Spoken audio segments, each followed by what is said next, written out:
Relaxation Seekers. My name is Cinephile ASMR, and today we are talking about Late Night with the Devil. First, if you are new here and have not followed, subscribed, or just know anything about this page, I review the most up-to-date movies in an ASMR format, so consider subscribing, hitting that notification bell, and following me on Letterboxd, where I log, review, and document my movie journey before I review them as a video. And I think before I really tackle how I think and what this movie is about, I do first want to address the elephant in the room. If you know anything or have been keeping up with what's been going on with this movie. So I want to talk about the usage of AI in Late Night with the Devil. If you just want to get to my thoughts, you can skip to the time right here. But if you want to sit, which I do think if you care about the art form and the medium, this is a very necessary conversation to be had. So if you're unfamiliar, it was just released to the public a couple weeks ago that the movie Late Night with the Devil had about 3 or 4 images inserted into this movie that almost like kind of replicates that 70-esque television era of when it cuts to commercial break, there is images used that were confirmed to be generated using AI software, and rightfully so. People were in an uproar, and it has a lot to be said about the state of the industry, its implementation. People are for it, people don't care, some people are vehemently against it, boycotting this movie, and I think there definitely needs to be a conversation to be had. I had talked to quite a few of my friends who disregarded the thought of this being in only 3 images that amount to less than like 3 seconds worth of the movie. But I guess for me, let me play a bit of both sides for a second. On the one hand, this is kind of someone's job, right? Animators, illustrators are commissioned to do the smallest of things, like these 3 images, to the biggest of scenes, like animating entire sequences. This just basically put someone out of a job, and instead of paying them their decent wages, they used a software that kind of axed out the middleman of human use. And that is an issue that is scary, you know, as AI has been encroaching more and more into the fabric of film, the ideas of it. The strikes brought this into the forefront.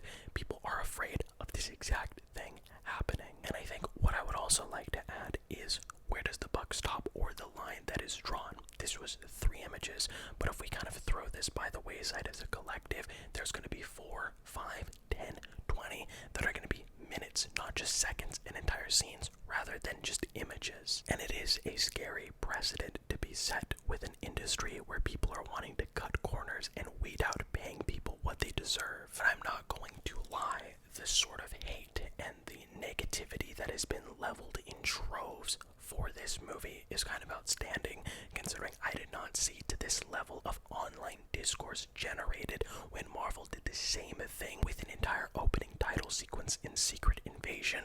And I think that has a lot to say about when people watch something that is good, or they can feel without even saying it that something is made out of passion than by committee.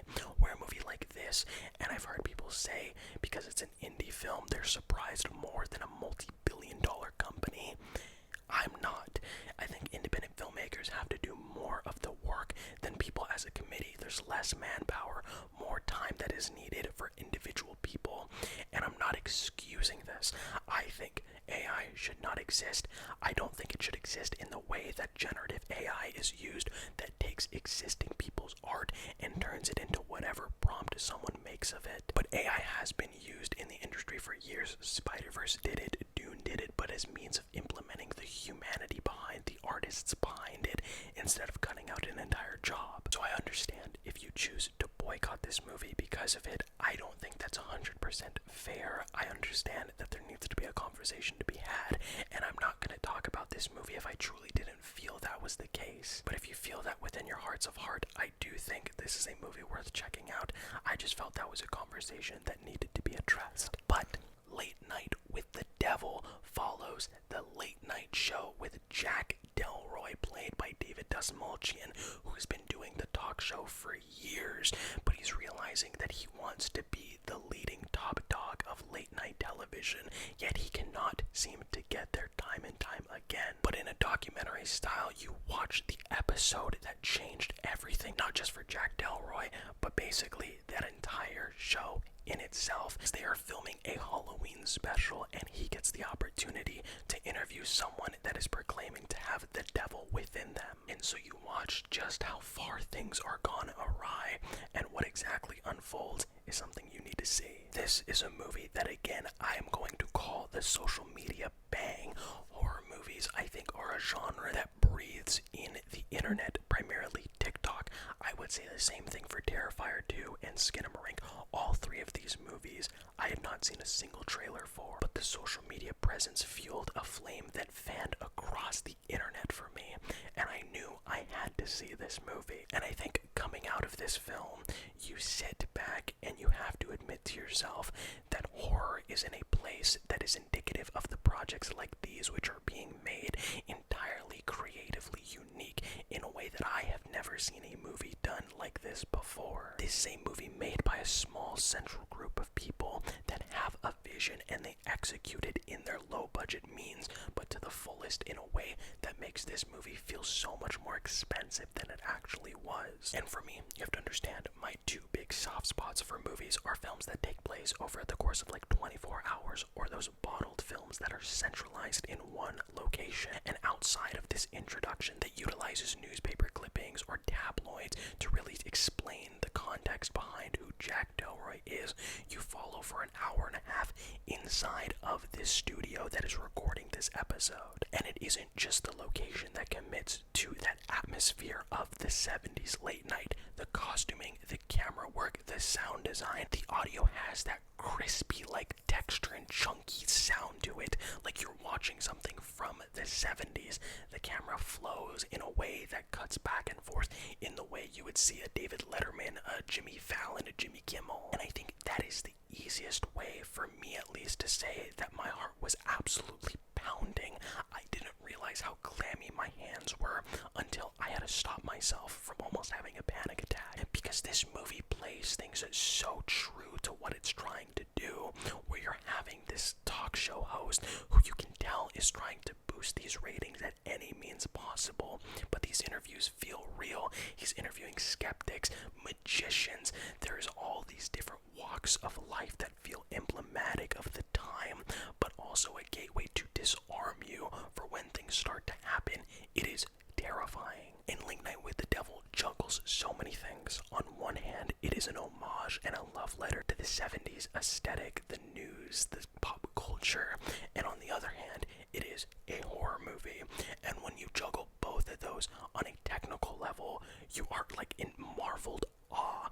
But the thing that binds this all together is David Dastmalchian, who I've seen for years. I have championed him ever since, I saw him in The Dark Knight, in Prisoners, and he's been popping up more and more into Denis Villeneuve's films, but as these little freaky side characters, and you could tell that he was born to lead. This man, on and off the camera, is one of the sweetest people I've ever seen, but as he plays this character, Jack Delroy, you can tell the slimy manipulation behind him. But more importantly, what I wasn't expecting behind the script is there is these seeds planted of kind of manipulation of a darker ideal and path that Jack Delroy has through the tabloids, through the ideas that are concocted through his fame and wealth. And as you watch the opening of this show unfold, you start to get these inklings of a man deep inside that will stop at nothing to get what he wants.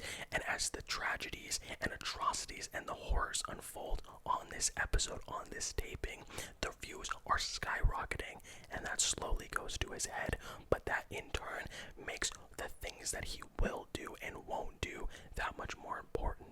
You'll hear a lot of people talk about the state of the industry, and a movie like Late Night with the Devil, which is primarily being discussed because of its AI insertions, is a bit grim, because I think this is a staple of a film in an ideal genre that has never been prospering more than it is now. I couldn't believe the total commitment this movie takes to having that cheesy 70s love to, campy jokes, the horror, the body horror, but also playing things very intensely.